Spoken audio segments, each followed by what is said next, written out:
Hey guys, welcome to Texture Tutorial. In today's video, we'll learn about how to add Lottie animation in Figma. It is a step-by-step guide to follow easily, and don't forget to hit the like and subscribe button. So let's dive right in. So if you're searching for a cutting-edge design and collaboration software, just click the link in the description box below to sign up and get started with Figma today. So for us to be able to install a Lottie animation in Figma, you'll just head here onto the Figma community.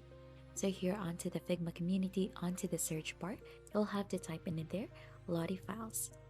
Then right after, just simply click onto enter so that we can view the different files that are offered. Now you'll just need to scroll until you find this Figma to Lottie animation. You'll just have to click onto this one so that you'll get redirected onto this page. Now click onto open in Figma.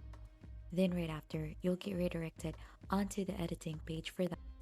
Then right after, onto the plugins from the community, you'll just need to search again Lottie files in here, which is a plugin. Click onto that one and then you'll need to run it.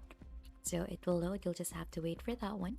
Then right after that, you'll just have to log in if you still don't have an account onto Lottie, and after a quick login, you'll get redirected here onto the plugin. So you'll just have to click onto export the Lottie in here, and then you'll just have to select onto the frames that you want to animate. So for example, we want to animate the stories, you'll just have to click onto the different frames that you want to animate in here, and then right after, there will be an option to you to export it to Lottie. So you'll just have to click onto that one, and then there are options also for you to select the prototype flow. So there are a lot of options to choose from. You'll just have to click onto it, and that's just basically it onto creating a Lottie animation on Figma. And if you think this has been helpful to you, don't forget to hit the like, subscribe, and if you have any question, don't hesitate to comment it down below. Thanks for watching, and we'll see you onto our next video.